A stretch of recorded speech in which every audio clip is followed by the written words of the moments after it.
yesterday. And yesterday we have discussed that the part of the flower which is responsible for, there are the four parts of the flower. And what are they? Number one is calyx, corolla, androecium and gynoecium. So basically we know very well कि वो part of the flower जो flower को protect करता है during its early development, जिसको हम कहते हैं कि bud stage पे या कलीनुमा stage में जब flower को protect करता है, that is the calyx. और जिसको आप सेपल्स भी कहते हो, yes exactly right, calyx. और उसको मैं बताता जाऊँगा कि अब जब हम लोग फैमिली पढ़ेंगे तो उसको हम कैसे याद रखेंगे और किस तरह से पढ़ेंगे वो भी तुम लोग देखना आगे, इंटरेस्टिंग होगा वो भी काफ़ी. लेकिन अभी जो बेस है ना वो बेस बनाओ पहले. तो कैलिक्स, यस कैलिक्स इज सब calyx what you call sepal, that is a part of the flower which protect the flower during the bud stage. And when the flower open the calyx goes down. जब flower open होगा तो calyx कहाँ चला जाएगा? Calyx नीचे चला जाएगा. At that time calyx refer to be as the base of the flower. उसका कैलिक्स क्या कहलाता है? बेस ऑफ द फ्लावर कहलाता है. ठीक है. और इसको हम फर्स्ट वर्ल्ड कहते हैं, first circular path of the flower, that is what, that is the calyx. जो तुम लोग ऑब्जर्व करोगे अपनी फ्लोरल डायग्राम में जब तुम लोग फैमिली स्टडी करोगे, देखो अभी जो भी मैं टॉपिक्स पढ़ा रहा हूँ वो फैमिली से एसोसिएट करेगा. और फैमिली तुम लोग का एक प्रॉपर लॉन्ग क्वेश्चन है जो तुम लोग को हिट करेगा. तो अभी जो भी टॉपिक्स, अगर कोई भी मसला भी हो तो मुझे बाद में भी इन्फॉर्म कर सकते हो, ठीक है ना. जो भी अवेलेबल टाइम हो उसमें देख लेंगे. तो याद रखो कि the part of the flower which protect the flower during its bud stage और during its early stage, yes that is what calyx. When the flower open the calyx goes at on to the base and the corolla comes out of it, the petals come out of it. And we know very well the petals having a very attractive color. अब मैं तुम लोग से अगर एक बात पूछूं कि petals में petals having a very attractive color and that attractive color would be produced by means of which compound? So anybody having idea कि जो पेटल्स का अट्रैक्टिव कलर होता है, किसी का येलो है, किसी का रेड है, ये किस चीज़ से एसोसिएट करता है? इधर ये प्रोटीन से एसोसिएट करता है, प्रोटीनियस कंपाउंड होता है, ये कार्बोहाइड्रेट होता है, ये लिपिड होता है, या ये भी फिर न्यूक्लिक एसिड होता है. मुझे यू हैव से लिपिड, बाकी सब भी अपने अपने आंसर करो. लिपिड और सब लिपिड, सब कुएं में कूद रहे हो, सबने दे दिया आंसर, सारे गलत. That is what nucleic acid. आज पढ़ना जाके चैप्टर नंबर 2 पढ़ाया है मैंने, बायोलॉजिकल मॉलिक्यूल्स. और बायोलॉजिकल मॉलिक्यूल्स में न्यूक्लिक एसिड पढ़ा है. और न्यूक्लिक एसिड की तुम लोगों ने टाइप्स पढ़ी हैं. And what are the types? Sorry yes you are being absolute right, lipid is the right answer. Lipid का पार्ट होता है, लिपिड का कौन सा पार्ट है? चलो लिपिड का पार्ट बताओ मुझे.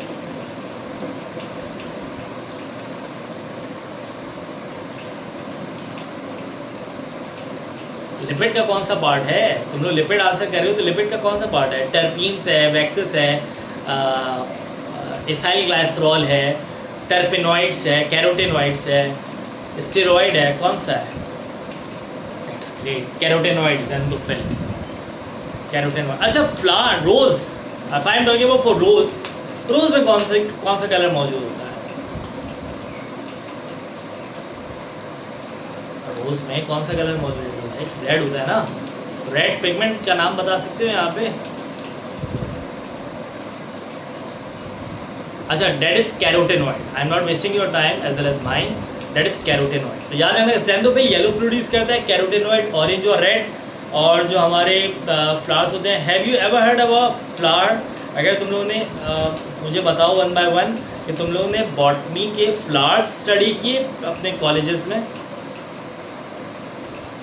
वन बाय वन आंसर करो जल्दी जल्दी. बॉटनी में फ्लावर स्टडी किए तुम लोगों ने? येस, नो सर, जी sir. Okay, so those who have studied, either they studied about Clitoria ternaceae, the butterfly pea, Clitoria ternaceae. I'm adding the name of it. तो ज़रा देखो. ओके, Clitoria ternaceae, मैं यहाँ पे एक नाम लिखता जा रहा हूँ.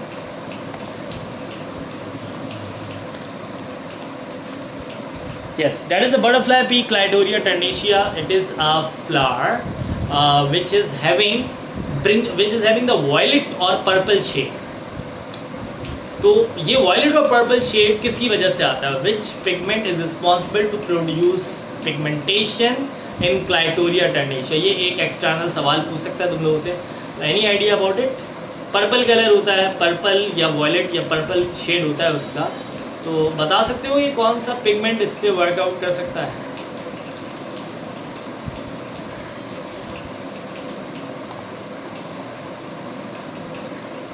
Still not getting the answer. अगर आंसर नहीं भी दे सकते तो नो नो नो करके लिख दिया करो भाई, ताकि मुझे पता चल जाए. Okay okay okay okay. तो रिमेंबर दैट एंथोसाइनिन और फाइकोसाइनिन, एंथोसाइनिन और phycocyanin they produces the shade of blue. बैगन का कलर होता है, बैगन देखा है ना सबने, ब्रिंजल बैगन, तो उसमें भी वॉयलेट पर्पल शेड होता है, तो वो भी कौन सा पिगमेंट प्रोड्यूस कर रहा होता है? एंथोसाइनिन या फिर फाइकोसाइनिन. और उसी से एसोसिएट करते हुए हमारे पास एक फ्लावर जिसको हम स्टडी करते हैं अपने प्रैक्टिकल्स में, और थ्योरी पे भी हम स्टडी करेंगे, तो that is called Clitoria ternatea butterfly pea. It's a certain flower which having the purple shade. इसका भी पूछ सकता है एग्जामिनर, ये बताओ इसका पिगमेंट कौन से, इसका जो कलर पिगमेंट है वो कौन सा होता है? तो remember that you called it anthocyanin और फाइकोसाइनिन. ठीक है, ये चीज़ याद रखना. अच्छा, next very next thing which you can have to study over here, as I told you we have to study about for reproduction in flower.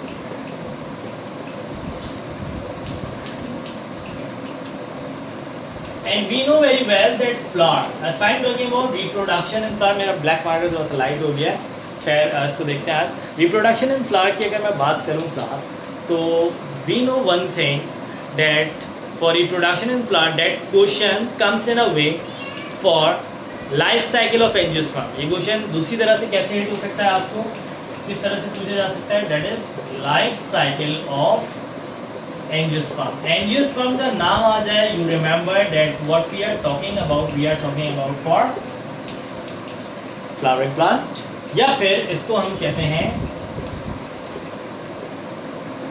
Double fertilization. So remember that the reproduction in flower comes into the three categorized form, or into the three way we can ask this question, that either we can ask it reproduction in flower, either we can ask it in life cycle of angiosperm. Angiosperm नाम से ज़ाहिर है that we are talking about for the flowering plant. And a very next thing which we have to focus, that is somewhat about for double fertilization. Now we know very well the parts of the flower. We know about what is the flower look like. That basic thing we have in that is the calyx, the corolla. Thing we have in that androecium and gynoecium. So we have no particular, we don't have to follow more particular studies for calyx and corolla, but we have to define the following studies of androecium and gynoecium. क्योंकि androecium acting as the male part of the flower and gynoecium acting as the female part of the flower. So that is the thing which is being responsible for reproduction. That is the thing which is being responsible for performing the life cycle, and that is the thing which we call for, which you will study for double fertilization. So let's see it over here. I'm gonna make it over here. So let's see. So a very first thing which we're gonna have to study about for, I'm gonna have to mark about a thing that is called androecium. A very first thing which we're gonna have to mark about a part that is called androecium. And now what is androecium, by the way? Androecium is the male part of the flower which consists of about the following three things. And what are they? So they are what? They are anther, they are filament, and they are canal. So the three things here in that anther, filament, and canal. We know very well that the part in which the pollen grain would be formed, that is what? That is the anther. अच्छा, ये anther अब कहाँ जाएगा? That anther goes on to the next part, that is called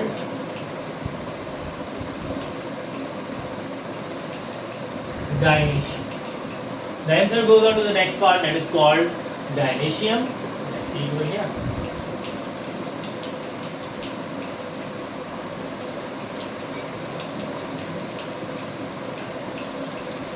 So here we have the gynoecium, here we have the stigma, here we have the style, and here we have the ovary.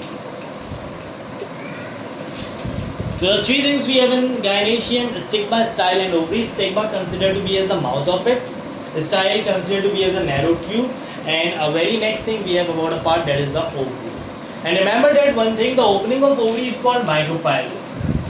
The opening of ovary is called micropyle.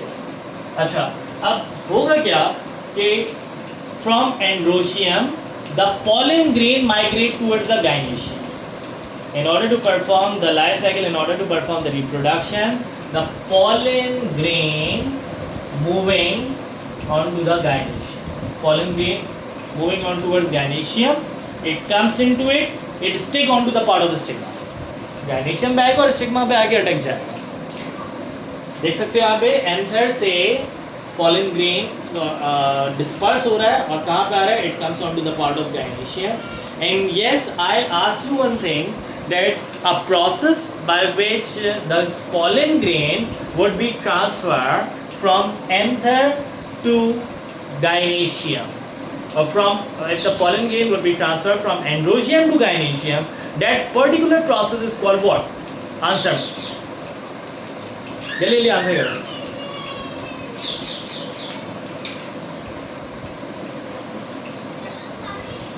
Okay, that's great. That is pollination. You are being absolute right.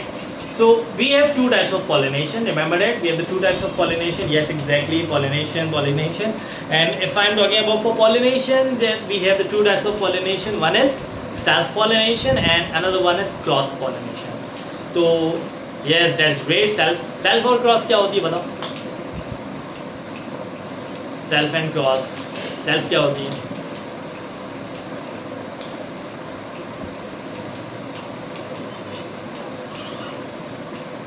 ये नहीं पता self और cross क्या होती है. अच्छा, if I am asking about a part, self pollination occurs in which flower? Unisexual or bisexual? Self pollination occurs into which flower? Class, either it occurs in unisexual or yes, self pollination occurs in bisexual. Exactly. When the flower of when the flower of same pollen grain transfer towards the gynoecium. मतलब एक ही flower का pollen grain उसी के flower की ovary को जाके अगर fertilise कर रहा है, so that is called fertilization. अच्छा, क्रॉस फर्टिलाइजेशन किसके बीच हो सकती है? क्रॉस फर्टिलाइजेशन किसके बीच होगी? यूनिसेक्सुअल के दरमियान होगी, बाइसेक्सुअल के दरमियान होगी, या दोनों के दरमियान होगी? बोथ. किसके दरमियान होगी? क्रॉस पॉलिनेशन किसके दरमियान हो सकती है? सेल्फ में होगी, सॉरी यूनिसेक्सुअल में होगी, बाइसेक्सुअल में होगी, और both. What is the best answer you are choose for one?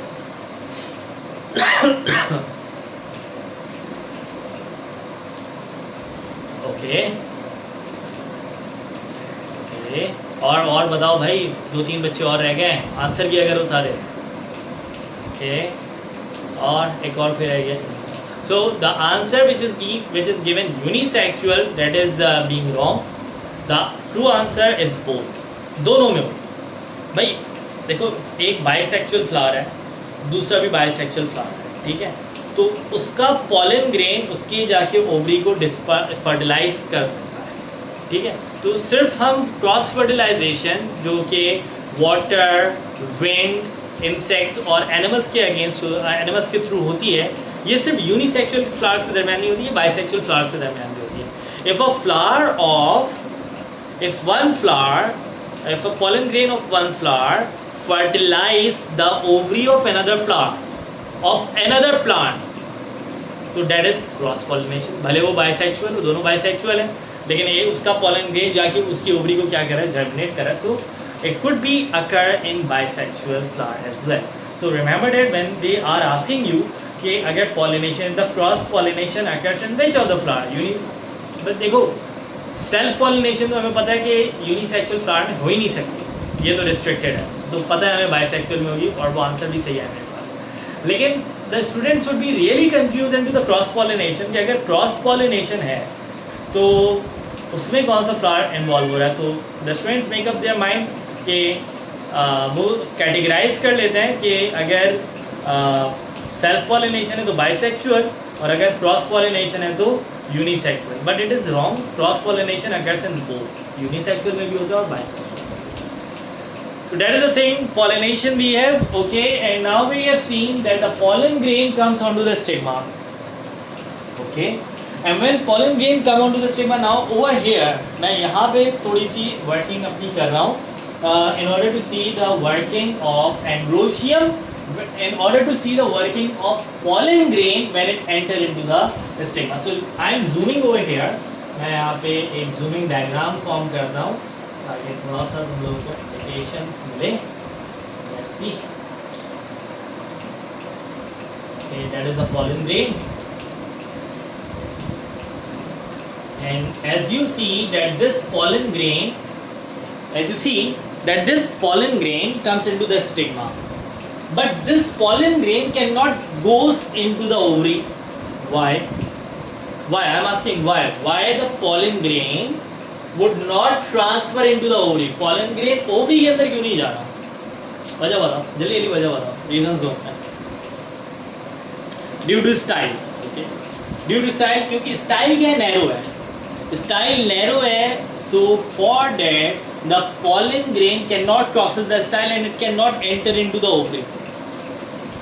As we can see, the style would be narrow, so the pollen grain cannot enter into the ovary. It cannot cross the style.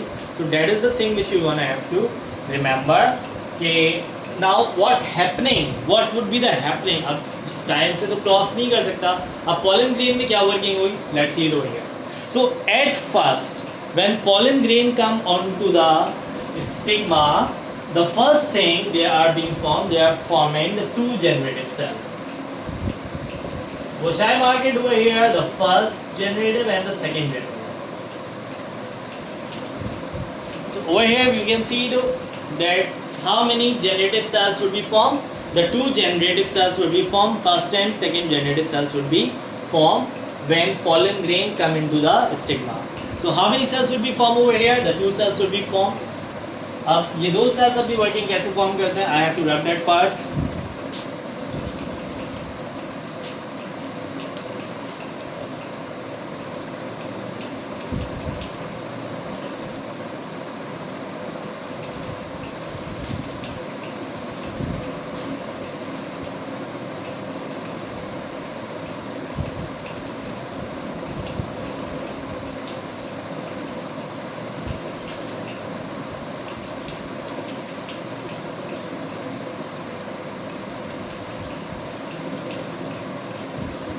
Okay, as we know, we have the two generative cell, the first generative and the second generative. The first generative cell is responsible for performing mitosis. The first generative cell क्या perform करेगा? Mitosis करेगा, and we know what is mitosis actually by the way that if one cell divide into the two daughter cell, अगर एक cell दो daughter cell में convert होता है, so that is called what? Mitosis. So let's see over here that in first generative cell, the first generative cell performing mitosis. कि जिसकी वजह से एक सेल दोबारा कितने सेल में डिवाइड होगा? One cell again divide into the two cell. एक सेल कितने सेल में डिवाइड हो रहा है? दो सेल में डिवाइड हो रहा है. And next thing which we can see the second generative cell. ये जो सेकंड जेनेरेटिव सेल है it forming a pollen tube. The second generative cell is responsible for forming the pollen tube.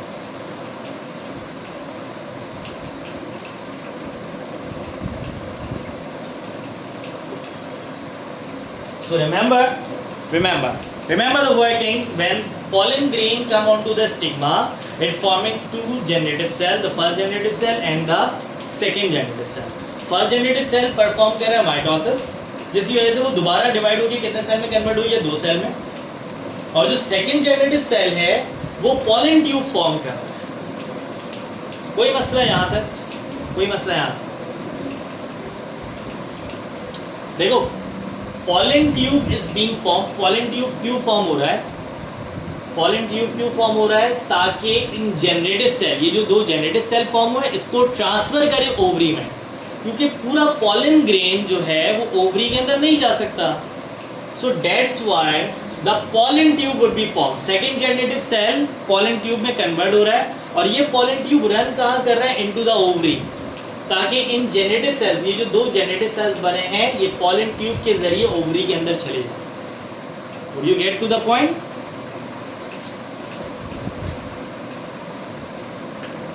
Okay, so next what we have to see, okay, that's it. Next what we have to see that the pollen grain, the generative cell would be transferred from pollen grain, transferred from pollen tube into the ovary. अब ये ovary में transfer होंगे. So you have to remember that how many generative cells we have now. अभी भी हमारे पास दो generative cells हैं, क्योंकि एक सेल जो है उसमें माइटोसिस हुई और वो दोबारा से कितने सेल में कन्वर्ट हो रहे हैं class. It again turns into the two generative cell, first and second. So that is the point which you gonna have to remember कि अभी भी हमारे पास मेल के कितने generative cells मौजूद हैं. We have the two generative cells of male. And now let's what we have to see about for the working of gynoecium.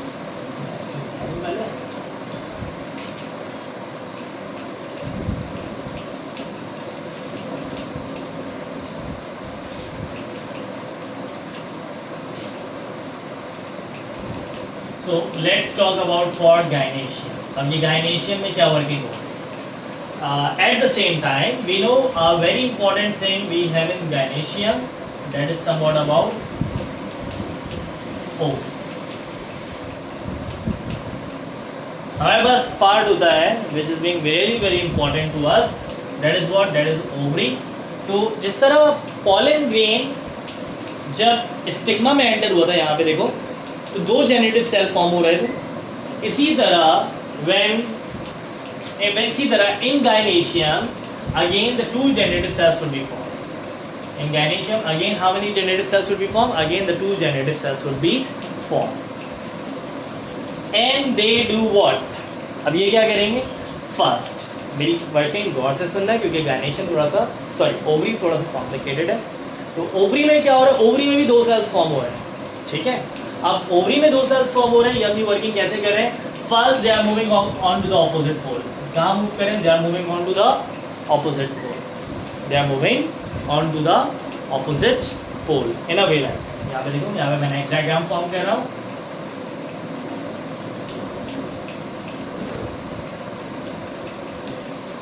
ठीक है, देयर आर पहले दो सेल्स फॉर्म हुए, उसके बाद ये ऑपोजिट पोल पे मूव कर रहे हैं.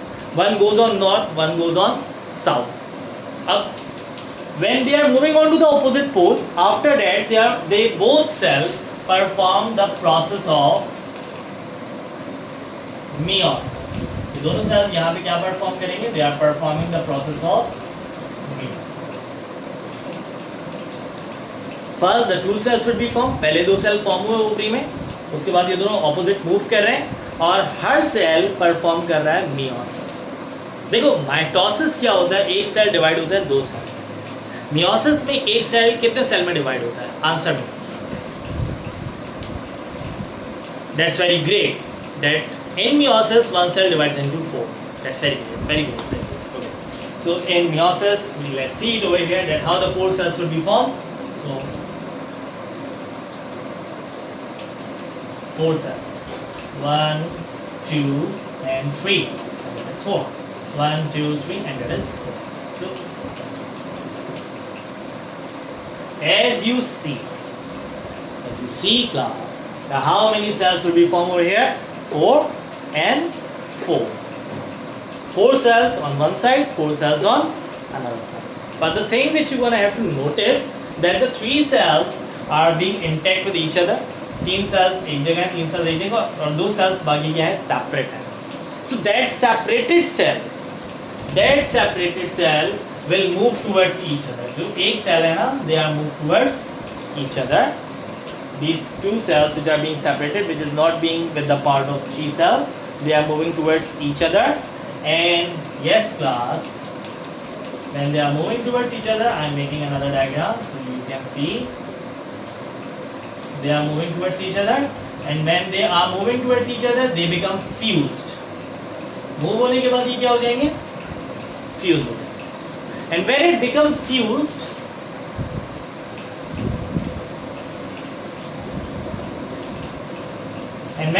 fused, it's forming a mature ova.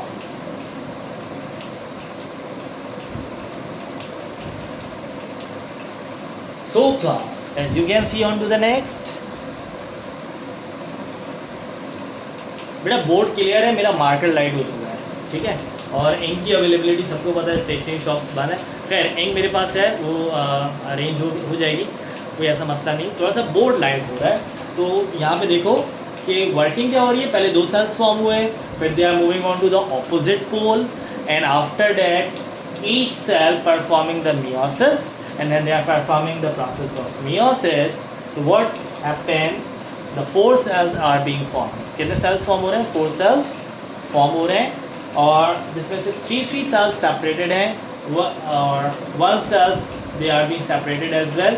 These 1 cell which are being separated, they are moving towards each other, and when they are moved towards each other, they become fused, and when they become fused, it forming mature ova, ठीक है, it forming mature ova, and that mature ova is ready to fertilize.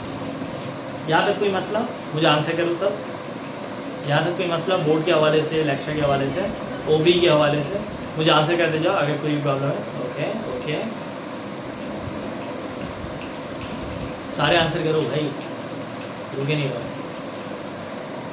Okay, so that is the thing which you gonna have to make. अब देखो, we have the 2 types of cell yet, right? One is the mature ova. पहले तो हमारे पास क्या है? Mature ओवा।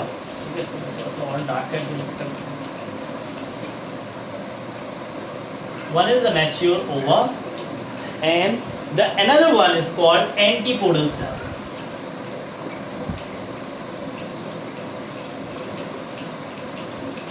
So how many antipodal cell? Antipodal, anti का मतलब ही क्या? Opposite. Anti का मतलब ही क्या? Opposite। तो मुझे देख के बताओ कितने antipodal cells हैं? टोटल कितने antipodal cells हैं? मुझे आंसर करो।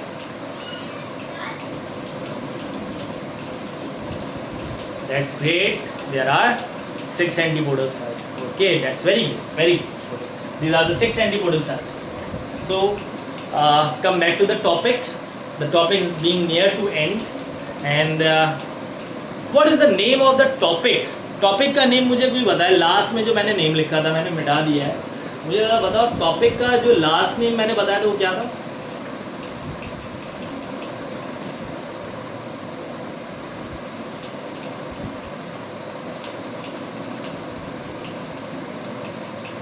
टॉपिक का लास्ट नेम मैंने क्या बताया था, किसी को याद है?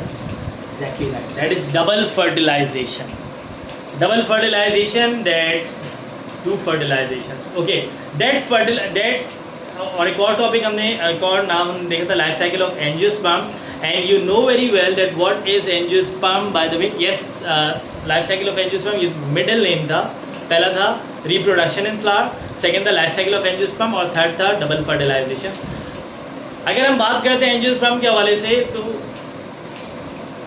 अगर हम बात करते हैं एंजियोस्पर्म के हवाले से, तो class angiosperm are those which having seed enclosed in seed coat, जिसमें सीड कोड के अंदर मौजूद होता है, that is called angiosperm.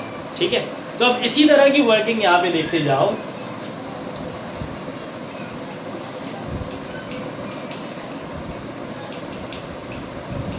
Let's talk about to the first fertilization.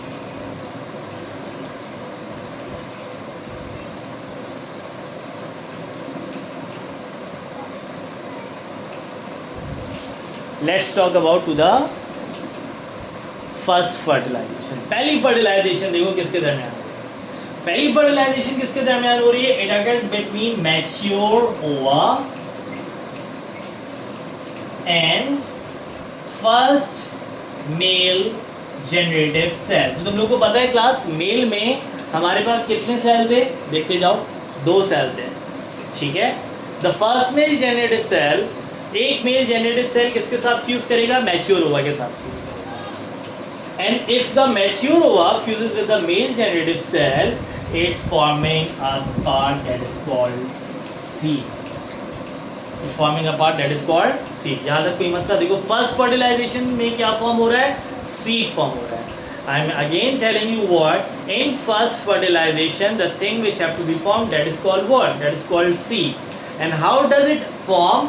When first male generative cell enter into the ovary it fuses with the mature ova and forming seed. तो seed formation देखो, seed formation कैसे हो रही है कि in this condition the mature ova react with first fuses with first male generative cell and it forming about a part that is called seed. अभी एक और फर्टिलाइजेशन हमारे पास रहती है, तभी हम इसको क्या कहेंगे, डबल फर्टिलाइजेशन. जो सेकंड फर्टिलाइजेशन हो रही है वो किसके दरमियान होगी, second male and four antipodal cell. जो सेकंड फर्टिलाइजेशन है वो किसके दरमियान हो रही है, it occurs between second male generative cell and antipodal cell. Antipodal cells देखे थे ना, कितने थे एंटीपोडल सेल्स, दोबारा बताना, दोबारा बताओ कितने एंटीपोडल सेल्स थे, 6, एग्जैक्टली 6 थे. लेकिन अब जो फर्टिलाइजेशन में पहली फर्टिलाइजेशन कंप्लीट हो गई, सीड बन गया हमारा. सेकेंड फर्टिलाइजेशन जो जिसको हम डबल फर्टिलाइजेशन कहते हैं, वो क्यों कहते हैं, क्योंकि इसमें दो फर्टिलाइजेशन हो रही है. पहली फर्टिलाइजेशन में सीड फॉर्म हो गया और जो दूसरी फर्टिलाइजेशन है उसमें second male generative cell react करे किसके साथ, एंटीपोडल सेल के साथ. और इस फर्टिलाइजेशन में 6 एंटीपोडल सेल फॉर्म नहीं होंगे. इस रिएक्शन में हमारे पास 4 एंटीपोडल सेल रिएक्ट करेंगे सेकेंड मेल जेनेटिव सेल के साथ. तो ये चीज़ याद रखना. yes absolute sorry 4 नहीं 2 रिएक्ट करेंगे. I am just correcting my mind, I am just correcting my mistake कि second male generative cell react with how many antipodal cell, it's react with 2 antipodal cells. How many antipodal cell it react with 2 antipodal cell. तो मुझे बताओ, okay yes the 2 antipodal cell react with the second mature cell and sir से 2 से ही, इसका भी जवाब है. देखो अब यहाँ पे देखो मैच्योर ओवा, मैं थोड़ा सा बोर्ड इसको यहाँ पे फॉर्म करूँ.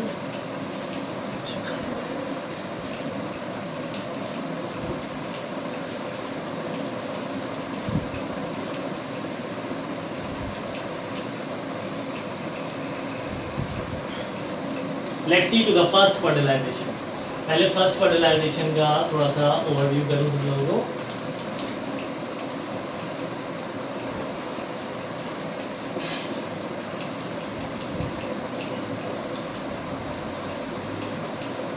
What happened into the first fertilization? The mature ova, which is a part of ovary, इसको मैं M से शो कर रहा हूँ. It react with first male generative cell, इसको मैं कैसे शो कर रहा हूँ, N से. तो मुझे बताओ N प्लस N क्या होगा, यहाँ पे देखो.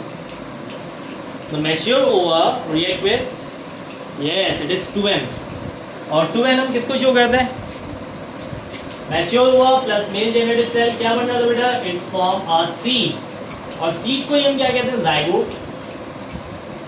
और ये जाइगोट क्या होता है, डिप्लॉयड होता है 2N, isn't it? Isn't it class? कोई मसला यहाँ तक? Mature हुआ and it's a gamete, it's a female gamete. First male generative cell, it is a male gamete. When they fuse together, they are forming a seed. They are forming a seed and that is called zygote. और zygote किससे show करते हैं, 2N से, diploid, isn't it? कोई मसला? Okay. क्या क्या मसला हो रहा है बेटा, खदीजा क्या मसला हो रहा है. देखो mature ova and female gamete, it reacts with first male generative cell which is a male gamete. ये 2 N मिले तो क्या बना, seed, that is zygote and that is why I am writing for 2N, diploid. ठीक है, अब कोई मसला खदीजा? Okay now next. अब नेक्स्ट फर्टिलाइजेशन देखो, ये पहली फर्टिलाइजेशन हो चुकी है. नेक्स्ट फर्टिलाइजेशन में देखो क्या हो रहा है. On to the next fertilization, I told you that the 2 antipodal cell react with second male generative cell. तो मुझे बताओ male gamete, male generative cell कितने हमारे पास? एक। सेकंड मेल जनरेटिव सेल एक ही हुआ ना, मतलब 2 सेल थे, एक फर्स्ट था एक सेकंड था। फर्स्ट ने सीड फॉर्म किया, अब बाकी बचा एक मेल जनरेटिव सेल। ये एक मेल जनरेटिव सेल कितने एंटीपोडल सेल के साथ रिएक्ट कर रहा है? 2 एंटीपोडल सेल के साथ। तो कंडीशन देखो यहाँ पे, एंटीपोडल सेल्स कितने हमारे पास? I just make it 2n plus n। क्या बना? 2n plus n। 2n plus n क्या बना?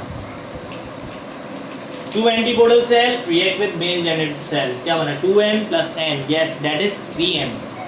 And that 3n, yes, absolutely, that 3n is being responsible for the formation of endosperm. That 3n is responsible for the formation of endosperm. तो पहली fertilisation में क्या form हो रहा है? Seed. और सेकंड फर्टिलाइजेशन में क्या फॉर्म हो रहा है? Endosperm. So that's why this fertilisation is called double fertilisation. Now I know very well you want to know that what is endosperm. Endosperm क्या हो सकता है? कोई बता सकता है? Endosperm, yes class, any idea? अरे भाई अगर सवाल नहीं भी आता हो तो दोनों करके मुझे इन्फॉर्म कर दो ताकि मैं फिर उसको एलैबोरेट करूँ। लेकिन अगर कुछ किसी को आता है so they gonna elaborate as well. तो देखो फर्स्ट फर्टिलाइजेशन में सीड फॉर्म हो रही है और सेकंड फर्टिलाइजेशन में एंडोस्पर्म फॉर्म हो रहा है। एंडोस्पर्म क्या हो सकता है? Any idea? Any idea which you want to no?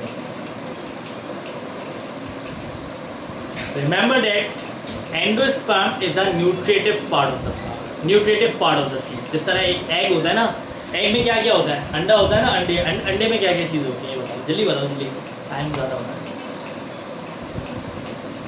Albumin मतलब एक वाइट होता है, मतलब एक जर्दी होती है, एक सफ़ेदी होती है, आम ज़बान में कहा जाए। एक एग जोक होता है या येलो पार्ट और एक वाइट पार्ट होता है। जो ये येलो पार्ट होता है ना वो जनरेट करता है, वो एक ऑर्गेनिज्म में जनरेट करता है। अब अंडे को कोई न्यूट्रिशन तो देने वाला नहीं है, कोई घास तो नहीं देगा ना कि बेटा अंडा ये खा लो और इसके खा के बड़े हो जाओ। तो remember one thing,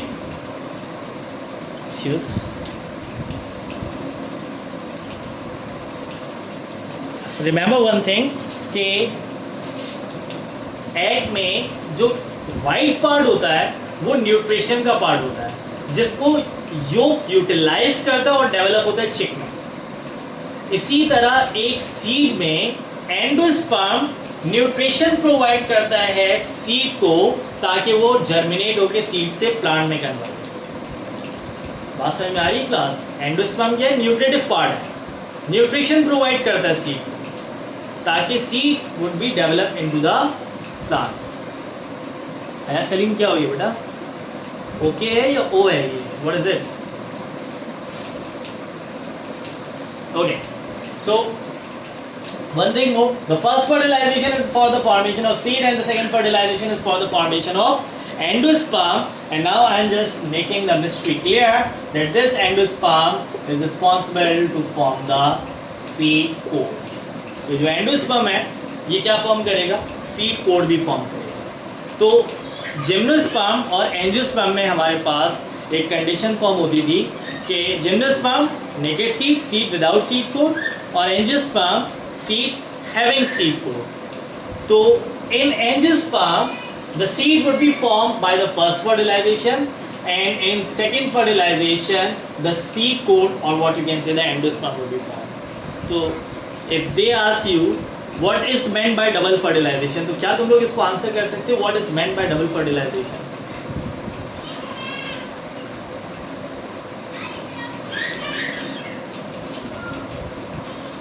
What is meant by double fertilization? देखो what is meant by double fertilization. In first fertilization the seed would be formed, and in second fertilization the endosperm would be formed which is responsible to form the seed coat. ठीक है? First fertilization, yes, it is responsible for the formation of seed, and second fertilization is responsible for the formation of seed coat or what you can say endosperm. और ये endosperm क्या होता है? Triploid होता है, 3N जिसको आप कहते हैं। ठीक है? और फिर एक सवाल जो हमारा रह गया कि सर यहाँ पे हमारे पास सिर्फ 2 एंटीपोडल सेल क्यों रिएक्ट करें, बाकी बचे 4 वो कहाँ गए? तो जो बाकी 4 एंटीपोडल सेल्स बचे उनको हम कहते हैं synergid cells. They are called synergid cells and these cells can not take part in fertilisation. सिर्फ फर्टिलाइजेशन में 2 एंटीपोडल सेल रिएक्ट करेंगे ताकि ट्रिप्लॉइड कंडीशन फॉर्म हो. ट्रिप्लॉइड कंडीशन कैसे फॉर्म होगी? 2 एंटीपोडल सेल और एक मेल जेनरेटिव सेल रिएक्ट करेंगे तो ट्रिप्लॉइड कंडीशन फॉर्म होगी. और जो बाकी रिमेनिंग एंटीपोडल सेल्स हैं they are called synergid cell because they does not take part in fertilisation. कोई मसला क्लास लेक्चर में?